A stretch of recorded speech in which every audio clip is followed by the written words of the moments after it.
Continuing in A Pluralistic Universe by William James, we are now still in Lecture 2, and let's just look at 2 paragraphs. This is, 2/3, 3/4, I don't know, maybe something like that, of the way through Lecture 2. If you want to find a public domain edition on the internet, I'm looking at the paragraphs that begin with the strangest discontinuity and any other picture. The strangest discontinuity and any other picture. Okay, so James, in this first paragraph, the strangest discontinuity, talks about some of the weirdnesses of the Hegelian philosophy of the absolute, the monistic pantheism. And then in the next paragraph, he's going to give a brief hint of why he accepts the pluralistic alternative, and then in the next video we'll go into a little more detail, and it's, well, frankly, I think it's beautiful. The next couple pages are lovely, but we'll save them until the next video. You can tell I think they're lovely because I've done a lot of highlighting there. Okay. The strangest discontinuity of our world of appearance with the supposed world of absolute reality is asserted both by Bradley and by Royce. That's Bradley, who we've mentioned previously, and Josiah Royce. There's a discontinuity between the world we experience and the supposed world of absolute reality that the Hegelian absolutists talk about. And now James, etc., is going to list some of the peculiarities in which all this philosophy of the absolute consists. The philosophy of the absolute has 4 major peculiarities. First, well, maybe I shouldn't say 4 major peculiarities, but 4 things that taken together make an interesting peculiarity. First, there is a healthy faith that the world must be rational and self-consistent. So the belief, the absolute trust that the world must make sense is quite respected by James. It's a healthy faith. There's a healthy trust and confidence that the world must make sense. But then, note next we find a loyal clinging to the rationalist belief that sense data and their associations are incoherent, and that only in substituting a conceptual order for their order can truth be found. Now, there's a lot of backstory here we don't have time to get into. You can go back to the whole debate between the rationalists and the empiricists in early modern Western philosophy, and to Immanuel Kant's analysis of this debate. With extreme brevity, there were the rationalists. These are mainly the philosophers of the European continent, and they said our ideas do not come from experience, and they were the British empiricists, the philosophers of Scotland, Ireland, England, and they said our ideas come from experience, sensory experience. And then Kant integrated their ideas, but his view was somewhat more on the rationalist side. And then after Kant, still largely in the rationalist tradition, Hegel came along, and then James is dealing with the Hegelians, but he is a descendant of the empiricists. So early modern philosophy, rationalists, empiricists, Kantian synthesis, but mostly on the a little bit more on the rationalist side, and then Hegel over here, and then the American pragmatist over here descended more from the empiricists. And James is on that side. So he's, in some respects, we're continuing the ancient, well, it's not ancient, but it's old by now. We're continuing the centuries-old tradition of rationalism versus empiricism. We tried to put them together through Kant, but we still have the debate of the philosophical descendants of the empiricists against the philosophical descendants of the rationalists. Okay, so now what's the content of this debate? Well, the Kantian synthesis, Immanuel Kant's synthesis of rationalism and empiricism, knowledge, or our ideas do not come from sensory experience, our ideas do come from sensory experience. The Kantian synthesis involves thinking about how sensory experience in and of itself doesn't produce any orderly information. Think of 3-dimensional space and visual perception. You're looking at this video. What do you see? You just see an arrangement of colors on a completely flat screen. But the bookshelf is behind me. That's what's in your head. In your head, there's this idea of this guy sitting in his office, and there's a bookshelf behind him, and there's a camera in front of him, and there's things to the right of him, things to the left of him, things above him, things below him, this chair below, and ceiling above, teacup to the right, side of a bookshelf to the left. 3-dimensional space. That doesn't come through your senses, because all you're seeing is colors on a flat screen. What comes through your senses is just that. But from your mind, the order, an order is imposed on your sensory ideas, and the order is the order involves the idea of three-dimensional space, which you use to interpret the sense data that doesn't have any order in and of itself. Okay, so there is a healthy faith on the part of, getting back to the text, on the part of these Hegelians, following somewhat the rationalists. There is a healthy faith that the world must make sense, and then there's a loyal clinging to the rationalist belief that sense data and their associations don't make sense, and only in substituting some conceptual order for their order can truth be found.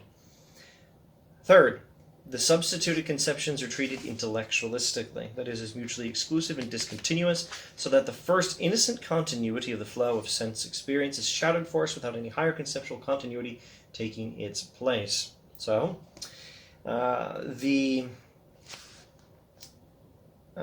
idea of sensory, the idea we use to make sense of sensory experience involves things like causality and three-dimensional space and time. And so within time and in this three-dimensional space, going back to my example from last time, there's this tea kettle and there's this teacup existing in three-dimensional space, and at one particular moment in time they move towards each other, they connect, and there's a noise. There's this, I don't know, tap, there's this tapping noise as they connect, and there's some transference of kinetic energy, and if I do it carelessly enough, I'll knock over my whole teacup. These things happen in the world as we experience it, and the Hegelian rationalist takes ideas from sensory experience, like thing over here and thing over here, and they connect, and then defines the identity of the distinct objects and defines their connection in such a way as to exclude any possibility of overlap in the same reality. If they are distinct things, then there can be no connection, because we've defined them exclusively as distinct things, so there can't be any connection. We've defined them alternatively as things that connect, and so there can't ultimately be any distinctness. The Hegelian doesn't want to allow two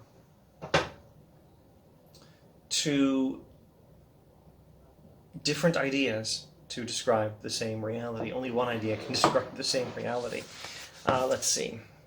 The substituted conceptions are treated intellectualistically, going back to what he said about vicious intellectualism. Review the last video if need be. That is, as mutually exclusive and discontinuous, so that the first innocent continuity of the flow of sensory experience is shouted forth without any higher conceptual continuity taking its place. Now, I think the following sentence, if I get it right, will be a pretty darn good summary of this whole book. James is defending our right to believe that the world of our experiences is indeed the world, and that the appearance of distinct but connected realities in the world we experience is correct. James is defending our right to believe that the world as we experience it, a world where distinct things connect. They're distinct, but they still connect. They connect, but they're still distinct. A world like that is the real world. James is defending our right to believe that that's the real world. Okay, so that the first innocent continuity of the flow of sense experience is shouted forth without any higher conceptual continuity taking its place. Here he's talking about how the Hegelians can't make sense of things because they insist on what James calls that vicious intellectualism, defining the distinctness of the objects and their connection, such that you can't have one without the other. If they're distinct, they can't connect. If they're connected, they can't be distinct. And so there's no way of making sense of it. And then finally, since this broken state of things is intolerable, the absolute Deus ex machina is called on to mend it in his own way, since we cannot mend it in ours. The absolute God from outside of the system is called on to fix the world, since we cannot fix it on our own, and to restore order to everything by making ultimately everything a part of himself. Any other picture than this of post-Kantian absolutism I'm unable to frame. So there, let's take that as a bit of intellectual humility on James' part, and I should follow suit. Let's take this as James' frank confession that he's doing what he can to make sense of Hegelian philosophy. Initially, after the rationalists and the empiricists, and Kantian synthesis somewhat on the rationalist side, James, the American pragmatist over here, largely a descendant of the empiricists, is looking at the Hegelians over here, largely on the rationalist side after Kant, and James is saying this is the only sense I can make of them, of Hegel and his followers. So, is it possible he's not understood Hegel properly? It's certainly possible. Is it possible he has not understood followers of Hegel properly? Well, it's a little less likely. It's easier to misunderstand Hegel than to misunderstand all his followers, since James was studying a lot of them, and they're probably easier to follow than Hegel. But it's still possible. James is admitting that he's working with Hegelianism as well as he can understand it. And me, well, gee, I'm not even looking at the Hegelians directly. I'm working for William James here, not even directly for the Hegelians. So there's always a risk that James didn't quite understand the Hegelians, and there is another risk, probably a bigger risk, that I myself do not quite understand the Hegelians. Be warned. All right. So any other picture than this of post-Kantian absolutism I'm unable to frame, etc., etc. Now here's where James points towards his preferred solution to all these philosophical issues. And I will say very little about it, and say more about it perhaps in the next video. May not the remedy lie rather in revising the intellectualist criticism than in first adopting it, and then trying to outdo its consequences by an arbitrary act of faith in an unintelligible agent? The Hegelian way is to define connection in such a way that things that are connected can't be distinct, and define distinctness in such a way that things that are distinct can't connect. And then to just have a largely arbitrary act of faith that there is some divine being that consumes and contains everything who can make sense of it all.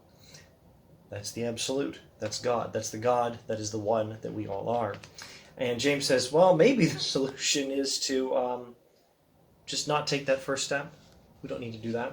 May not the flux of sensible experience itself contain a rationality that has been overlooked, so that the real remedy would consist in harking back to it more intelligently, not advancing in the opposite direction away from it, and even away beyond the intellectualist criticism that disintegrates it to the pseudo-rationality of the supposed absolute point of view? Maybe if we look at the I don't even want to add adjectives. I might get it minimally clear. If we look at sensory experience, we might find that there is a rationality to it that we've largely missed till now, or at least that these Hegelian philosophers were missing. If we look at sensory experience, we might find that it contains a rationality that has been overlooked, so that the real solution to these supposed philosophical problems is just to pay attention to sensory experience and accept it for what it is. And of course it's going to lead in the pluralistic direction, in which there are distinct things in the world, but they do connect. And as a world in which minds can feel at home, that connection is going to have a divine aspect. I myself believe that this is the real way to keep rationality in the world, and that the traditional rationalism has always been facing in the wrong direction. All right, that's enough. We will look over James' lovely remarks and on the next couple pages, and probably wrap up Lecture 2 in the next video. See you then. Thanks for watching.